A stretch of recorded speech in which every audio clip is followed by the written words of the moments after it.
Hello बच्चों, कैसे हो? होप करता हूँ एकदम बढ़िया होगे। मैं भी एकदम अच्छा हूँ। ये वेक्टर सीरीज का लेक्चर नंबर 7 है। इससे पहले 6 लेक्चर कर चुके हैं। इससे पहले हम लोगों ने टाइप्स ऑफ वेक्टर किया, एडिशन ऑफ वेक्टर किया और रिजोल्यूशन ऑफ वेक्टर किया। वो बहुत इंपॉर्टेंट टॉपिक्स थे। इंपॉर्टेंट बेसिकली इसलिए थे क्योंकि ज़्यादातर सिलेबस जो है ना, ज़्यादातर डेरिवेशन वो आपके इन्हीं के सहारे निपट जाएंगे। अब इसके आगे बचता है आपका प्रोडक्ट आगे के लेक्चर्स में। आज का लेक्चर बेसिकली होने वाला है आपका, इसमें हम लोग बेसिक बेसिक चीज़ें जैसे कि जो अभी तक हम लोगों ने किया है, पढ़ा है, उसी को रिवाइज करेंगे। कुछ एक फॉर्मूले जो इससे पहले हम लोग पढ़ चुके हैं उसको रिवाइज करेंगे, उनके ऊपर क्वेश्चंस करेंगे। इंपॉर्टेंट क्वेश्चंस में बेसिकली मैं ज़्यादा टफ क्वेश्चंस नहीं डालने वाला हूँ। ज़्यादा कंपटीशन एग्जाम के क्वेश्चंस नहीं होंगे। हाँ, बेसिक बिल्डिंग क्वेश्चंस होंगे, मतलब जो आपका बेस बनाएंगे इन चीज़ों को। जो कॉन्सेप्ट पढ़ा है, कंसेप्ट बिल्डिंग क्वेश्चंस होंगे, मतलब वो आपके कॉन्सेप्ट्स को क्लियर करेंगे। अगर आप ये सोच रहे हैं कि इसमें मैं जेई मेन से एडवांस वाले क्वेश्चंस ऐड करूंगा, वो नहीं करूंगा है। इनके जो क्वेश्चंस हैं, जब मैं motion in 2D, motion in 1D ये सब चीज़ें पढ़ाऊंगा, तब वहाँ पे अच्छे से अच्छे सवाल करेंगे। आज के सवाल बेसिकली बस कंसेप्ट बिल्डिंग होंगे, ये बात ध्यान रखना, ठीक है? अगर ये चीज़ सेट है तो फिर शुरू करते हैं। इससे पहले बेसिकली पिछले लेक्चर्स में हम लोगों ने क्या पढ़ा था? टाइप्स ऑफ वेक्टर पढ़ा। टाइप्स ऑफ वेक्टर याद है कि नहीं है? टाइप्स ऑफ वेक्टर ये हम लोगों ने पढ़ा था। अरे भाई, इक्वल वेक्टर पढ़ा था, और भी चीज़ें पढ़ी थी ना, इक्वल वेक्टर, नेगेटिव वेक्टर, इस तरह से चीज़ें पढ़ी थी, तो वो याद है? अगर नहीं है याद तो नोट्स रिवाइज करो जाके। टाइप्स ऑफ वेक्टर पढ़ा था। उसके बाद हम लोगों ने देखा था एडिशन ऑफ वेक्टर। क्या देखा था? Addition of vector. Addition of vector में हम लोगों ने क्या चीज़ें देखी थी? एडिशन ऑफ वेक्टर में हम लोगों ने देखा था कि एक ट्राइंगल जैसा, जैसे कि मान लो दो वेक्टर्स हैं हमारे पास, एक ए वेक्टर ये रहा और दूसरे वेक्टर इसकी दूसरी साइड में, इस तरह से उसको हम बनाते हैं, तो जो उसका रिजल्टेंट वेक्टर है वो तीसरी साइड होगा, लेकिन अपोजिट ऑर्डर में। यही तो समझाया था। तो ये आपका आर वेक्टर है। तो मैंने यहाँ से कह दिया था कि भाई जो आर वेक्टर है वो आपका बराबर है किसके? ए वेक्टर प्लस बी वेक्टर के बराबर है, ठीक है? ये वेक्टर फॉर्म में इसको लिख दिया। अब आगे अगर हम बात करें कि भाई बताओ इसका फॉर्मूला, बेसिकली इसका रिजल्टेंट कैसे निकलेगा, तो A vector plus B vector का रिजल्टेंट जब किसी के आगे, मतलब किसी के साइड में हम लोग मॉड लगा देते हैं, तो उसका मतलब ही यही होता है कि हम उसका रिजल्टेंट निकालने वाले हैं। या इसी चीज को ऐसे लिख सकते हो, आर वेक्टर, ठीक? या इसी चीज को ऐसे लिख सकते हो, सिंपली आर करके। ये तीनों चीजें एक ही हैं, इनमें से कुछ भी लिख दो, मर्जी है आपकी, कुछ भी लिख के आ जाए, सेम चीज सेम मतलब, वो सब चीजें सेम होगी। तो बेसिकली इसमें कैसे निकल के आता था, मैं इसको इधर नहीं इधर कर देता हूँ, तो फिर कोई दिक्कत है क्या? ये आपका निकल के आएगा under root equal to resultant vector, जो आपका इक्वल टू निकल के आया है, ये इसी का आंसर लिख रहा हूँ मैं, नीचे लिख देता हूँ क्योंकि, ठीक है, कोई परेशानी तो नहीं है।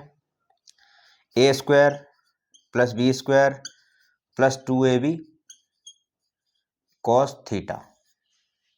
अब यहाँ पे बात करते हैं थीटा क्या है।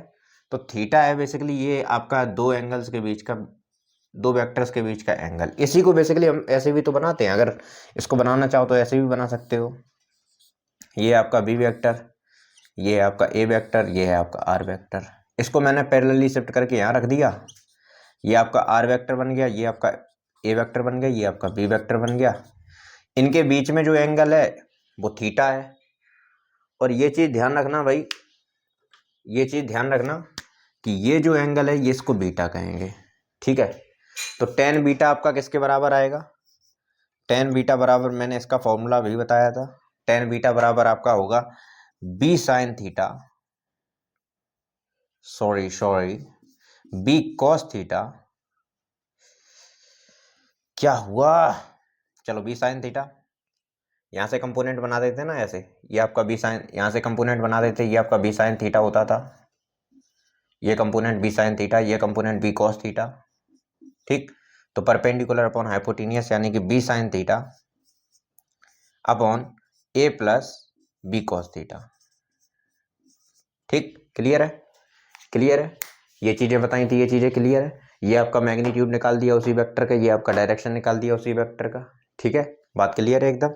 ठीक, दूसरी चीज़ हम लोगों ने पढ़ी थी resolution of vector in 2D। Resolution of vector पढ़ा था 2D में। सबसे पहले 2D में देखते हैं। रिजोल्यूशन मतलब वेक्टर को कंपोनेंट फॉर्म में तोड़ना।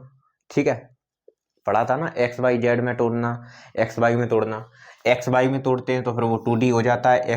एक्स वाई जेड तीनों एक्सेस में तोड़ते हैं तो वो 3D हो जाता है। 2D में बेसिकली क्या होता है, मान लो एक हमारे पास ये वेक्टर रखा हुआ है, ये किसी प्लेन पे बना हुआ है, प्लेन पे। ठीक, 3D में नहीं है, किसी प्लेन पे बना हुआ है। तो इसके दो कंपोनेंट हम तोड़ देते थे। कैसे कहते थे कि भाई एक कंपोनेंट मैंने इसका जो है ना एक्स एक्सिस वाला कंपोनेंट तोड़ दिया, जैसे हम लोग हॉरिजॉन्टल कंपोनेंट कहते थे। एक हमारा वर्टिकल कंपोनेंट होता था जो इस तरह से बनाते थे। ठीक, ठीक है, इसका बेसिकली हम कहते थे ऊपर से लाइट डालो तो फिर बेसिकली जो नीचे तक ऐसे लगे आके वही आपका हॉरिजॉन्टल कंपोनेंट बनता है। यहाँ से इधर की तरफ लाइट डालो तो ये जो ऊपर इधर की तरफ बनता है आके, ये जो कंपोनेंट वर्टिकल में बनता है उसे वर्टिकल कंपोनेंट कहते हैं। जैसे ये मान लो ए वेक्टर था आपके पास, और ये एंगल अगर थीटा है, एक्स एक्सिस के साथ एंगल थीटा बना रहा है, तो हमने कहा था कि ये जो हो जाएगा ए कॉस थीटा हो जाएगा कंपोनेंट। याद है कि नहीं है? और ये आपका ए साइन थीटा हो जाएगा। ये चीज़ क्लियर है भाई? बोल तो नहीं गए? ये चीज़ याद है ना? तो हम कह देते थे कि भाई ए एक्स जो है ना वो आपका किसके बराबर है? ए एक्स आपका बराबर है ए कॉस थीटा के बराबर। ठीक, और ए वाई आपका किसके बराबर है? ए वाई आपका बराबर है बेसिकली ये वाला कंपोनेंट, ए वाई आपका बराबर है किसके बराबर है? ए, और यहाँ पे आई कैप लगाना मत भूलना। आई कैप का मतलब क्या होता है?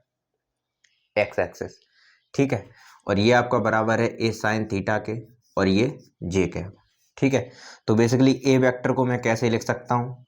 उसी ए वेक्टर को जो ये लिखा हुआ है मैंने, उसी वेक्टर को ऐसे लिख सकता हूँ, ए cos theta I cap plus A sine theta J cap. देखो भाई, अगर इसमें चीज़ें जो है ना दिमाग से ऊपर से स्लिप हो रही हैं, यानी कि आपने पीछे का लेक्चर नहीं देखा है। ठीक है, पीछे का लेक्चर मैंने बहुत अच्छे से डिटेल में एक्सप्लेन की हैं चीज़ें, तो वहाँ पे अगर चाहो तो एक बार आप देख के आओ। अगर ये चीज़ों में थोड़ा सा भी आपको कन्फ्यूज़न लग रहा है, वहाँ पे बहुत अच्छे से चीज़ें डिटेल में एक्सप्लेन की हैं। यहाँ पे तो बस एक ओवरव्यू दे रहे हैं, क्योंकि इन्हीं के बेसिस पे अभी हम लोग क्वेश्चन करने वाले हैं, बहुत सारे, ढेर सारे। तो A vector is equal to A cos theta I cap A sine theta J cap. ठीक है, ये आपका बराबर हो गया। अब 3D की बात करें, 3D में बेसिकली यहाँ पे ये वेक्टर जो है ना इस तरह से लेटा हुआ है, इस तरह से। ठीक, 3D में क्या है, लेटा नहीं है। 3D में इसकी हाइट जो है इस तरह से हाइट भी बढ़ जाती है। बहुत अच्छे से ये चीज़ें मैंने फील करवाई हैं, वहाँ पे देखो जाके भाई, अगर नहीं आ रही समझ में तो यहाँ पे मैंने एक,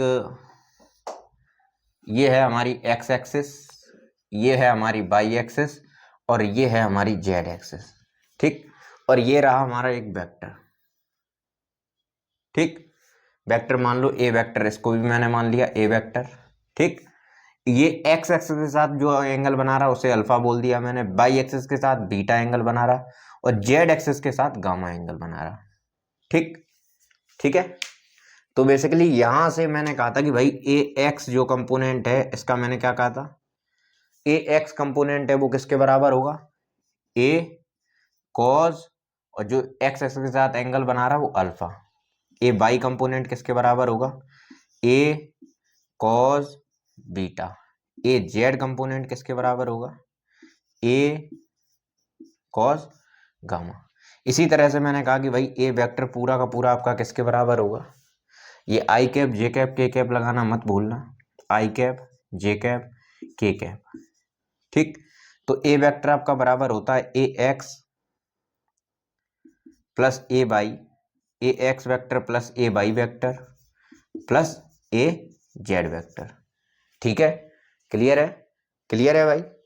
तो ए वेक्टर बेसिकली आपका बराबर हो जाएगा किसके? ए कॉज अल्फा आई कैप, ए कॉज अल्फा आई कैप प्लस ए कॉज बीटा जे कैप प्लस ए कॉज गामा के कैप, इस तरह से। ठीक है, ये चीजें क्लियर है?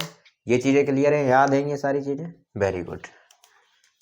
यहाँ पे एक छोटी सी चीज़ और मैं कहीं सेट कर देता हूँ, यहाँ पे लिख दूँ, इधर लिख देता हूँ, ठीक है। अच्छा ये बताओ, यूनिट वेक्टर की कहानी किसे किसे याद है? यूनिट वेक्टर याद है कि निकल गया दिमाग से? यूनिट वेक्टर क्या होता है कि भाई वही वेक्टर जो हमारा डायरेक्शन बताता है वही हमारा यूनिट वेक्टर होता है। तो A vector is equal to, कोई भी वेक्टर किस किस के बराबर होता है? कोई भी वेक्टर आपका है वो पहली चीज तो आपका मैग्नीट्यूड के बराबर होता है और इनटू डायरेक्शन के बराबर होता है। मतलब वेक्टर के पास क्या क्या होता है? तो मैग्नीट्यूड और दूसरा डायरेक्शन। क्लियर है?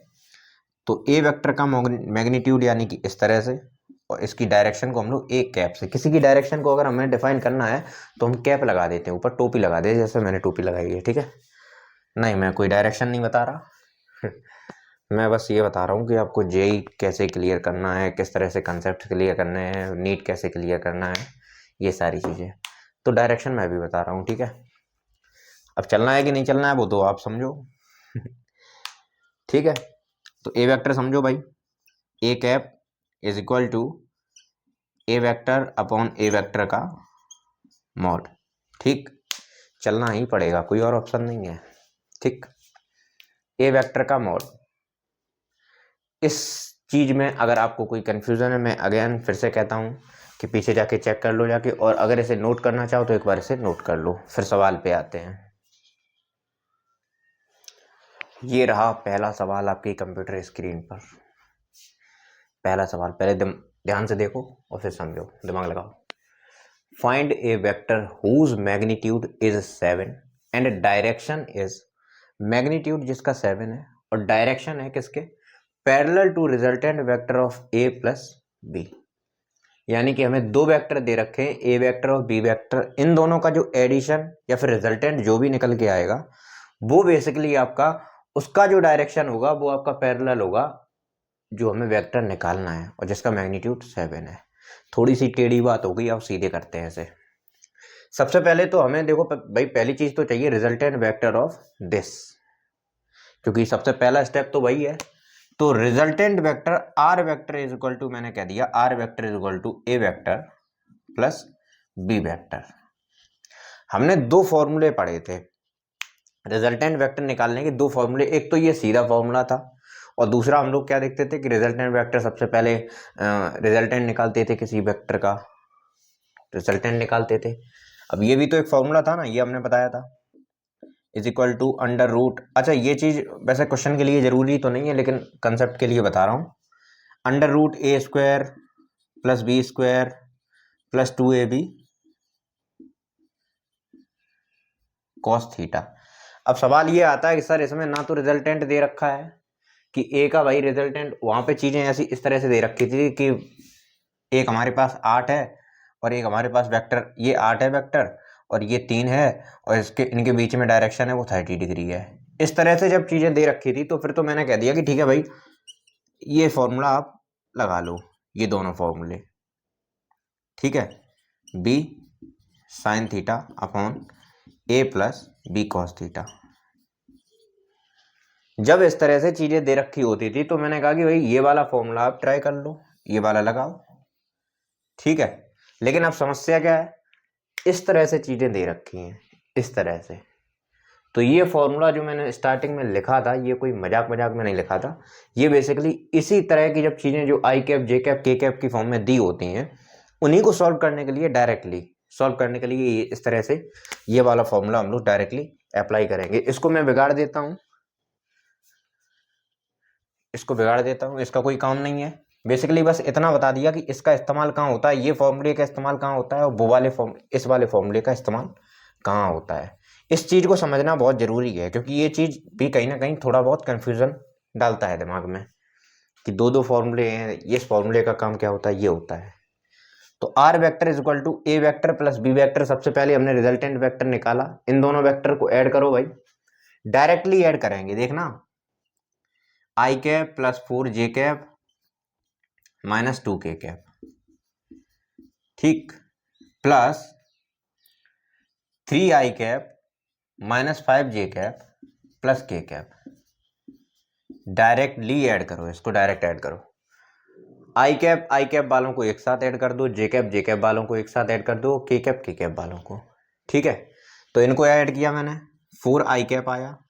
ठीक, और ये उसके बाद मैंने इसको ऐड किया, 4 जे कैप माइनस 5 कैप यानी कि माइनस के कैप निकल, जे कैप निकल के आ जाएगा, -2 के कैप प्लस के कैप, ये आपका माइनस के कैप निकल के आ जाएगा। इसमें कोई दिक्कत है? ये आपका आर वेक्टर निकल के आ गया। ठीक, अब दोबारा से सवाल पे आओ। सवाल कह रहा है find vector whose magnitude is 7। Magnitude उसका 7 है, लेकिन डायरेक्शन उसका इसकी डायरेक्शन में है, यानी कि डायरेक्शन उसका वही है जो इसकी डायरेक्शन में। अभी समझाऊंगा, सारी चीजें समझाऊंगा, ध्यान से समझो। बेसिकली ये वेक्टर जो है ना, इसको मैंने मान लिया, ये जो है ना, ये आपका नया वेक्टर जो है ना, ये पी वेक्टर है। ये जो नया वेक्टर मैं निकालना चाह रहा हूं जिसका मैग्नीट्यूड 7 है, वो पी वेक्टर है। मान लो ये रहा आपका पी वेक्टर, ये रहा आपका पी वेक्टर, और जो वेक्टर हमें ये दे रखा है वो हमारा आर वेक्टर ये रहा। तो सवाल यही है कि बेसिकली जिस डायरेक्शन में आपका आर वेक्टर है उसी डायरेक्शन में आपका पी वेक्टर है, और इसका मैग्नीट्यूड उन्होंने क्या रखा है, मैग्नीट्यूड 7 है। इसका अभी मुझे पता नहीं। ठीक है, मैग्नीट्यूड इसका 7 है, लेकिन डायरेक्शन हमें बता दिया गया कि डायरेक्शन एक ही है। ठीक, तो अब दिमाग अगर लगाया हो तो अभी तक ये चीज तो समझ में आ गई होगी कि यहाँ पे यूनिट वेक्टर का यूज होने वाला है, क्योंकि जब भी हमें डायरेक्शन चाहिए है तब हम यूनिट वेक्टर का इस्तेमाल करते हैं। तो R vector is equal to आपका होता है आर वेक्टर का मैग्नीट्यूड इंटू आर कैप। ठीक, तो मैग्नीट्यूड, सबसे पहले इसका मैग्नीट्यूड निकालने चलते हैं। अच्छा, इस तरह की जब चीज लिखी होती है, इस तरह से कोई वेक्टर लिखा होता है, तो उसका मैग्नीट्यूड मैंने क्या बताया था, कैसे निकालते हैं। आर वेक्टर का मैग्नीट्यूड सबसे पहले निकालने चलते हैं कि आर वेक्टर का मैग्नीट्यूड आपका 4 का स्क्वायर प्लस -1 का होल स्क्वायर प्लस -1 का होल स्क्वायर, यानी कि आई कैप, जे कैप, के कैप के साथ जो भी लिखा है उसका अंडर रूट में डाल के होल स्क्वायर निकाल दो। ठीक है, R vector is equal to आपका हो गया, यहाँ पे निकल के आया कितना, 16 +1 +1 यानी कि 18। ठीक, 18, ये 9 दूनी 18, यानी कि ये आपका आ जाएगा निकल के √18, 3√2 करीब कुछ निकल के आ जाएगा। ठीक, 3√2, अरे 9 हो जाएगा ना, 9 × 2, तो 9 तो 3 × 3 होता है, तो 3 तो आपका बाहर निकल आएगा, बाकी 2 अंदर रह जाएगा। बात को समझे? तो ये आपका मैग्नीट्यूड निकला, और ये आपका रिजल्ट आर कैप। अब कैसे निकालोगे, तो आर कैप निकालने के लिए क्या चाहिए भाई, आर वेक्टर चाहिए और उसका मैग्नीट्यूड चाहिए। तो हमारे पास दोनों चीजें हैं, आर वेक्टर भी है, उसका मैग्नीट्यूड भी है। आर वेक्टर कहाँ रहा, ये रहा, 4 I cap minus J cap minus के कैप अपॉन 3√2, ये रहा आपका आर कैप। यानी कि जो आपका डायरेक्शन निकल गया। अगर ये चीज दिमाग में नहीं आ रही कि हम कैसे माने कि ये डायरेक्शन है इसका, अच्छा, किसी का भी जब यूनिट वेक्टर, हम कैसे माने कि ये आपका यूनिट वेक्टर है, उस चीज को प्रूफ करने के लिए मेरी बात को समझो। इसी तरह से तो यूनिट वेक्टर निकलता है। यूनिट वेक्टर का फॉर्मूला क्या होता है, R cap is equal to R vector upon R vector का मोड। अगर हमें कभी चेक करना हो कि भाई हमें चेक करना है कि ये यूनिट वेक्टर ही है हमारा, तो कैसे करेंगे चेक। यूनिट वेक्टर की मैंने एक प्रॉपर्टी बताई थी, अगर यूनिट वेक्टर नहीं पता है तो पीछे जाके एक बार देखो जाके। यूनिट वेक्टर की मैंने एक प्रॉपर्टी बताई थी, उस प्रॉपर्टी में मैंने कहा था कि यूनिट वेक्टर का मैग्नीट्यूड हमेशा क्या निकल के आता है, 1 निकल के आता है। तो ट्राई कर लो, इसको भी देख लो भाई। तो आर कैप आपका क्या निकला, आर कैप आपके पास निकल के आया 4/3√2 आई कैप माइनस 1/3√2। अरे ये 3√2 है ना, इसको मैंने सबके साथ डिवाइड कर दिया, सबके साथ 3√2 जे कैप माइनस 1/3√2 के कैप। कोई समस्या, कोई परेशानी इस चीज को समझने में, कोई समस्या, कोई परेशानी? कोई समस्या नहीं। चलो पहले हम अपना सवाल देख लेते हैं, उसके बाद हम इसको प्रूफ कर देंगे। ठीक है, उसके बाद प्रूफ कर देंगे। तो आर कैप, लो भाई आर कैप आ गया, यानी कि आर की डायरेक्शन तो ये निकल के आ गई, हमें आर की डायरेक्शन मिल गई। ये उसी डायरेक्शन में आपका पी वेक्टर है, ये रहा आपका आर वेक्टर, उसी डायरेक्शन में आपका पी वेक्टर है, यानी कि दोनों की डायरेक्शन तो यही रहेगी। यानी कि ये जो है ना आर कैप, ये चीज क्या कह रही है, ये बता रहा है कि आर कैप आपका बराबर होगा पी कैप के। ठीक, जो वेक्टर हमें चाहिए है उसके लिए आर कैप आपका बराबर होगा पी कैप के, और पी वेक्टर आपका ओवरऑल किसके बराबर होगा, पी वेक्टर आपका बराबर होगा पी वेक्टर का मैग्नीट्यूड और पी कैप के बराबर। मैग्नीट्यूड हमें दे रखा है क्वेश्चन में, ये है आपका 7, और पी कैप हमने निकाल लिया है यहां से, क्योंकि आर कैप और पी कैप ये भी आपके सवाल में बराबर दिए हैं, यानी कि दोनों सेम डायरेक्शन में है। इसीलिए मैं डायरेक्टली क्या करूंगा कि पी वेक्टर में इज इक्वल टू कर दूंगा, P vector is equal to, इसको बिगाड़ दूं, P vector is equal to, P vector का मोड कितना है 7 इंटू 7 इंटू पी कैप कितना है, ये रहा, P cap is equal to R cap है, तो 4/3√2 I cap minus 1/3√2 J cap minus 1/3√2 K cap. कोई समस्या कोई परेशानी, कोई समस्या कोई परेशानी, ये समझ गए पी वेक्टर कैसे निकालेंगे, नया वेक्टर हमारा निकल के आ गया, सवाल के अकॉर्डिंग सारी चीजें हुई हैं, समझ गए, समझ गए बात को, समझ गए, ठीक है। अब सवाल आता है कि सर इसको प्रूफ कीजिए कि ये आपका यूनिट वेक्टर ही होगा, पहले इसको प्रूफ कर लो, इसको सॉल्व नोट कर लो, अगर नहीं किया नोट तो कर लिया। अब सवाल ये आता है कि सर ये बताइए कि हमको ये यूनिट वेक्टर ही है, हम कैसे मान लें इस चीज को। तो यूनिट वेक्टर की डेफिनेशन, यूनिट वेक्टर का जो डेफिनेशन है वो आपको याद होगा, उसकी एक प्रॉपर्टी होती है जिसमें वो कहता है कि यूनिट वेक्टर का मॉड जो निकल के आएगा, यानी कि जो इसका आर कैप का मॉड जो निकल के आएगा वो आपका क्या निकल के आएगा, 1 के बराबर निकल के आएगा। देखते हैं, ट्राई करते हैं, किसी भी चीज का आई कैप जे कैप के कैप के साथ अगर मॉड लिखा हुआ है तो कैसे निकालते हैं, 4/3√2 का होल स्क्वायर प्लस माइनस 1/3√2 का होल स्क्वायर प्लस माइनस 1/3√2 का होल स्क्वायर। होप करता हूं चीजें समझ में आ रही होंगी, ठीक है, प्लस माइनस, ठीक, क्लियर है। तो आर कैप का मॉड ये क्या खुल के आएगा आपका, ये 1 अगर आपका बराबर नहीं निकल के आया यानी कि ये आपका डायरेक्शन गलत है। कभी कभार सवाल में पूछते हैं, इस तरह से पूछते हैं कि चेक करके बताओ कि भाई ये जो है ना आपका है भी कि नहीं है डायरेक्शन, इस तरह से, तो उसको चेक करने का तरीका ही ये बता रहे हैं, ठीक है। तो आर कैप ये आपका बराबर किसके निकल के आएगा बताओ, ये आपका 16 अपॉन कितना हो जाएगा 18, फिर से ये वही खुल जाएगा ना, 18 हो जाएगा, 3 3 जा 9 और 2 जा कितना 18, और प्लस 1/18 प्लस 1/18। होप करता हूँ चीज़ें क्लियर हो रही होंगी।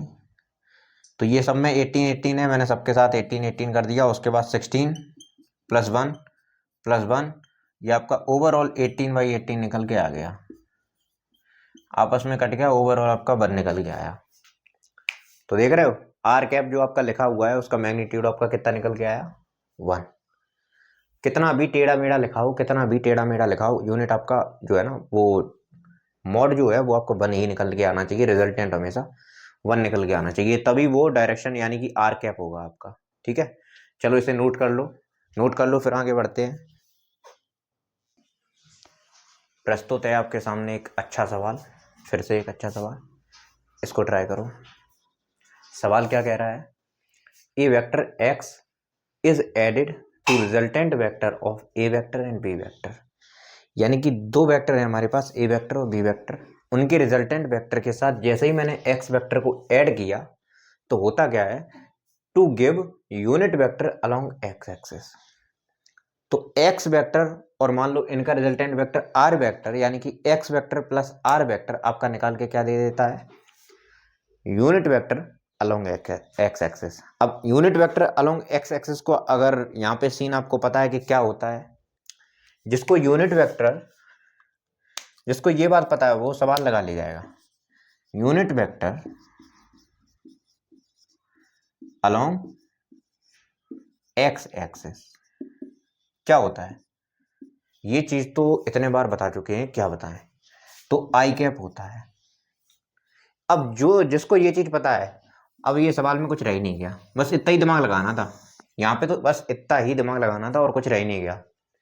सवाल सीधा कह रहा है कि भाई चलो ये ये आर वेक्टर को मान ले रहे, R vector is equal to आपका A vector plus B vector है, आर वेक्टर आपका A vector plus B vector है, और सवाल में दे रखा है कि एक्स वेक्टर को जैसे ही हम लोग ऐड करते हैं, एक्स वेक्टर को जैसे ही हम लोग आर वेक्टर के साथ ऐड करते हैं, वो हमें क्या निकाल के देते हैं, आई कैप, आई कैप निकाल के देते हैं।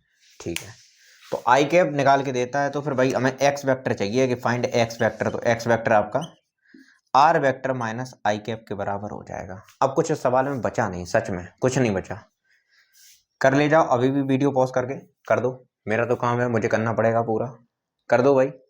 ठीक है, तो देखो भाई R vector is equal to, R vector is equal to, इन दोनों को ऐड कर दो, A vector plus B vector 4 I cap minus 3 minus I cap, तो इसको हो गया, ये आपका हो गया 3 आई कैप। ठीक, 3 आई कैप प्लस 5 जे, 3 जे कैप प्लस 5 जे कैप, ये आपका 8 जे कैप हो गया। ठीक, और माइनस 2 के कैप और प्लस 4 के कैप, तो ये आपका ओवरऑल 2 के कैप निकाल के दे देगा। ठीक है, ठीक है, तो एक्स वेक्टर बेसिकली आपका किसके बराबर होगा, एक्स वेक्टर आपका बराबर होगा आई कैप,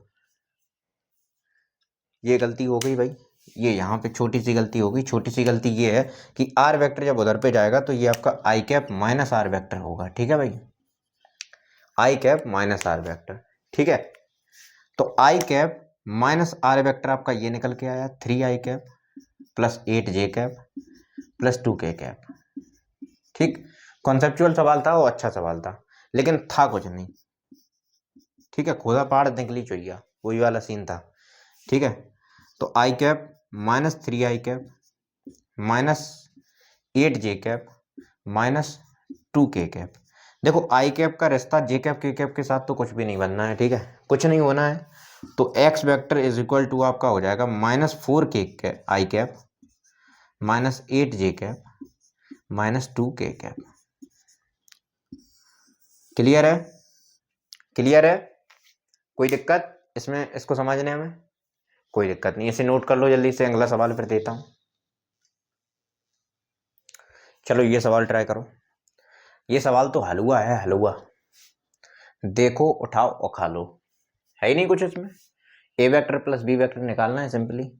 ए वेक्टर प्लस बी वेक्टर कैसे निकालोगे भैया, सबसे पहले इसका फॉर्म बनाते हैं कि ठीक है, इनके बीच में जो एंगल है वो है आपका, ए और बी के बीच में एंगल जो है वो आपका 60 डिग्री है।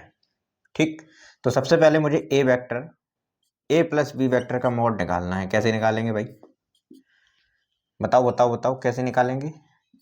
4 का स्क्वायर प्लस 3 का स्क्वायर, ए प्लस बी का निकालना है, 4 का स्क्वायर प्लस 3 का square plus 2 into 4 into 3 into cos 60 degree. मैं करूँ क्या या आप खुद करोगे, चलो कर देता हूँ। 16 प्लस 9 प्लस 4 दूनी 8 या 24 कॉस 60 डिग्री, ये आपका कितना हो जाएगा 1/2, तो ये आपका ओवरऑल 12 बचेगा, और ये आपका हो जाएगा 16 प्लस 9 कितना हुआ, 16 प्लस 9 25। ठीक है, 16 प्लस 9 ये आपका हो गया 25, और प्लस 12 कितना हो गया 25 प्लस 10 कितना हुआ 35, 37 बचा। ठीक, तो ये a प्लस बी आपका आ गया 37। अब सवाल ये आता है कि चलो a प्लस बी तो हम समझ गए, अब बी वेक्टर ये है आपका, ये a वेक्टर है आपका, ये आपका b वेक्टर है। अब मैं कहूं कि a माइनस बी बताओ भाई क्या है, तो a माइनस बी क्या होगा, तो a वेक्टर तो आपका यही रहेगा a वेक्टर, लेकिन b वेक्टर के साथ क्या होगा, ये अपनी डायरेक्शन को क्या करेगा, चेंज कर देगा। क्या करेगा, चेंज कर देगा, क्योंकि जब ये माइनस बी वेक्टर बनेगा हमें a माइनस बी चाहिए है, यानी कि एक प्लस है और दूसरा एक माइनस है, a माइनस बी चाहिए, यानी कि b की डायरेक्शन में तुम्हें तुरंत ही क्या करना पड़ेगा, अल्टर। तो ये हो गया आपका अल्टर, ये जो वेक्टर निकल के आया ये है आपका a माइनस बी वेक्टर। अब सवाल करते हैं, इसके बीच में ये सवाल आता है कि भाई इसके बीच में एंगल क्या होगा।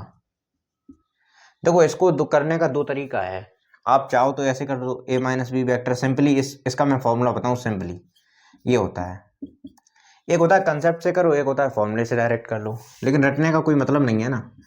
ए square plus B square plus plus नहीं, इसकी जगह पे माइनस 2ab कॉज 60 डिग्री ही रहेगा, कॉज 60 डिग्री, ये फॉर्मूला बन जाएगा। लेकिन इसकी जगह पे हम करते क्या है, इसकी जगह पे हम सीधा कंसेप्ट से करते हैं। कंसेप्ट क्या है कि ए वेक्टर प्लस बी वेक्टर अगर ऐसा था तो A vector minus B vector आपका ऐसा होगा।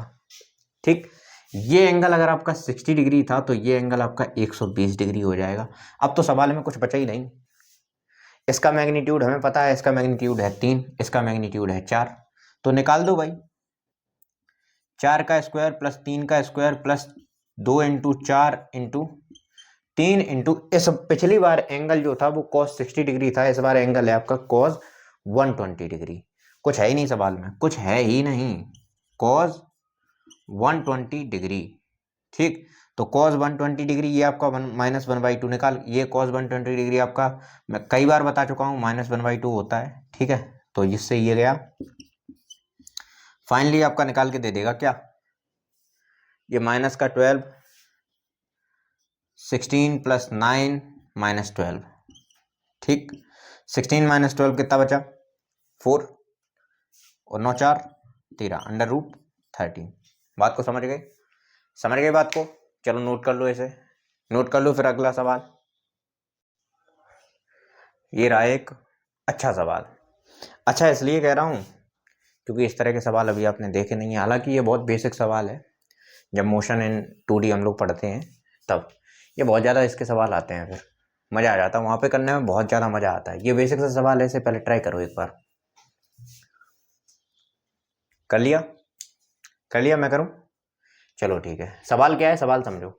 Resolve a weight of 10 newton in 2 direction, resolve a weight of 10 newton in 2 direction which are parallel and perpendicular to the slope. Slope हमारा ये रहा। ठीक, एक तो हमें इस डायरेक्शन में इसके कंपोनेंट को तोड़ना है। रिजॉल्व, रिजोल्यूशन ऑफ वेक्टर मैंने बताया है, resolution of vector component form में तोड़ना, तो ये उसी की बात कर रहा है। एक तो हमें इस डायरेक्शन में बेसिकली ऐसे तोड़ना है, और दूसरा परपेंडिकुलरली यानी कि इस तरह से तोड़ना है इसका कंपोनेंट। ठीक, यानी कि इसका जो वेट, अच्छा सबसे पहली चीज तो कुछ बच्चों के दिमाग में आ रहा होगी, सर ये वेट आप 10 न्यूटन लिख रहे हो, पागल पागल हो गए हो क्या? नहीं, पागल नहीं हुए। होता क्या है कि आपका जो वेट आप जो वेइंग मशीन पे तुलवाते हो, वहां पे वेइंग मशीन जो अपना वेट करवाते हो, वहां पे क्या होता है, वो आपको बताता है सर आपका वेट जो है वो 60 kgs है। वो एक्चुअली kgs नहीं होता है, वो बस लिख देते हैं। बल्कि हम लोगों का वेट जो है ना वो kgs नहीं होता है, वो न्यूटन होता है। हम लोगों के जो अंदर जो होता है, बेसिकली जो मास हमारे अंदर भरा पड़ा है, उसी को सिर्फ केजी में कर सकते हो। जो मास होता है आपका, मास और वेट में अंतर होता है, मास और वेट में अंतर होता है। मास जो आपके अंदर एक्चुअल कंटेंट है, कंटेंट बोले तो जो आपका एक्चुअल मास है वो तो उसे तो मास कहेंगे। ये जो आप लिख रहे हो 10 न्यूटन, यानी कि जो आप 60 न्यूटन 60 केजी कहते हो वेट, वो तो धरती मैया आपको अपनी तरफ खींच रही है ना, हमारी प्यारी धरती मैया अपनी तरफ। Acceleration, force due to gravity, उसे कहते हैं force due to gravity. 9th class में आपने थोड़ा थोड़ा इसके बारे में पढ़ा होगा। बाकी इससे अच्छे से सवाल जो है ना वो हम लोग और आगे चल के करेंगे। जो 60 केजी आपका वेट होता है वो किसकी वजह से आता है, फोर्स ड्यू टू ग्रेविटी की वजह से। फोर्स ड्यू टू ग्रेविटी यानी कि फोर्स आपका किसी भी तरह का हो उसको न्यूटन ही कहते हैं। अब एक चीज ध्यान रखो कि भाई ये स्लोप पे भले ही इस तरह से रखा हुआ है, वेट आपका इस तरह से रखा हुआ है। ठीक, अच्छा हम कहीं भी खड़े हो जाएं, जैसे मान लो हम यहाँ पे ये आपका बॉल मैंने यहाँ पे लटका दिया किसी से, इस पे इसका मास मान लो 10 kg है। ठीक है, मास 10 kg है, तो इस पे फोर्स किधर लगेगा, नीचे की तरफ, धरती मैया की तरफ ही तो फोर्स लगेगा। हमेशा फोर्स किधर लगता है, अर्थ की तरफ। ठीक है, तो यहाँ पे भी बेसिकली अर्थ आपकी किधर है, अर्थ आपकी बेसिकली ये रही। ये तो इनक्लाइंड प्लेन बना दिया हमने उस पे, यानी कि इस पे जो फोर्स लगेगा उसका सेंटर ऑफ मास से फोर्स नीचे की तरफ लगेगा, ना कि इधर की तरफ। ठीक, तो इसका ये 30 न्यूटन नहीं, ये 10 न्यूटन है, सॉरी 10 न्यूटन है, 10 न्यूटन। ठीक, 10 न्यूटन। तो 10 न्यूटन जो है वो फोर्स आपका नीचे की तरफ लग रहा है, धरती मैया की तरफ। तो 10 न्यूटन फोर्स, हालांकि ये आपका वेक्टर है, तो उन्होंने कहा कि इसको जो है ना आप दो कंपोनेंट फॉर्म में तोड़ो, एक तो इस कंपोनेंट में, एक इस कंपोनेंट में। अब जैसे कि मान लो ये हमारा वेक्टर बना हुआ है, हमें एक इस कंपोनेंट में तोड़ना है और एक इस कंपोनेंट में अगर तोड़ना है तो कैसे करेंगे, कैसे करेंगे? सबसे पहले तो ये समझो कि ये एंगल कितना है, 30 डिग्री। अब यहाँ पे थोड़ा सा कलर चेंज कर देते हैं, ये है आपका 30 डिग्री, मैं इसको आगे एक्सटेंड कर देता हूँ, ये सब हटा दूं मैं, ये सब हटा दे रहा, ठीक। ये आपका 30 डिग्री है तो ये आपका 60 डिग्री हो जाएगा, ये आपका 90 डिग्री, ठीक।